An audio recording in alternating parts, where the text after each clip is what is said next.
Investigation is like a puzzle. This can't be real. 2 law enforcement agencies investigated piece by piece the death of Tamla Horsford. Both concluded she got so drunk at a party she fell from a balcony after everyone else had gone to sleep. Yeah, girls tonight we were all just drinking and we played cards against humanity. But her family insists that narrative doesn't solve the puzzle. You get all this information and you go, wait, nothing makes sense here. Ralph Fernandez, the attorney for Tamla's husband, says he's gone through the evidence, every interview, document, and scene photo. So has Tamla's father and friends like Michelle Graves. Why not just let this go? I cannot let this go because I know that what they said did not happen to her. So we went through it all as well, to take you inside the investigation to understand why the family remains convinced police are still missing pieces to this puzzle. I know this was a homicide. The problem is I can't pin it on anybody because I don't have a badge and I don't have a gun. We also got access to something that is not in the GBI's report. For the first time, the family is making their independent autopsy public. In it, Dr. Adele Shaker says the dislocated wrist mentioned in the GBI's report is actually a compound fracture. And the fracture in her spine isn't a fracture at all. And to him, what is most important is what the GBI's medical examiner did not find. There is no evidence of any significant injuries to the skull bones.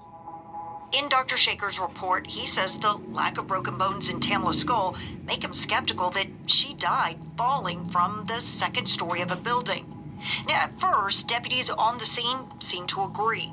They showed us the mulch and the rocks in the mulch and showed where, she tripped and fell over this little garden border. From the homeowner to the detectives, there are statements pushing back against the idea Tamla fell from the porch. If you went to brace yourself with your left hand, there ain't nothing there to brace yourself with. Yeah. And you spin, you know what I'm saying? And even more unusual, how the homeowner and her boyfriend found Tamla's arms. That's the weirdest thing.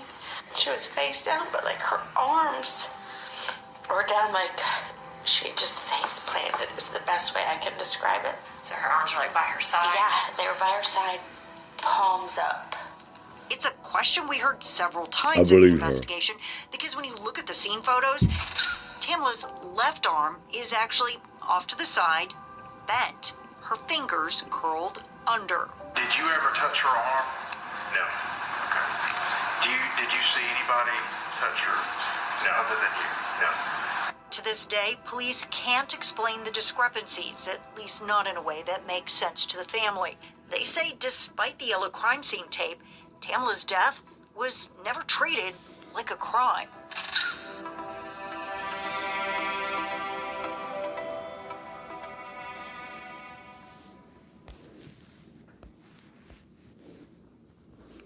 What up?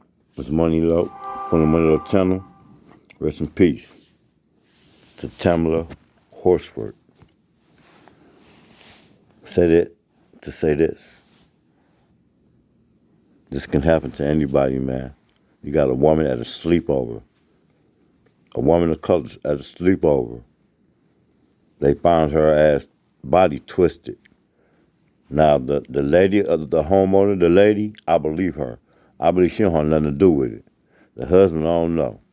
We don't know, but that lady, I don't think she had nothing to do with it because how she described the body, she was crying. She was like, it was weird, like her body was woo, woo, woo, woo. So what y'all think happened to this girl, man? Tamla Horsford. Leave a comment, man. Black women, beware, man. Like I'm subscribed to the Miller channel. Keep every woman safe. We out.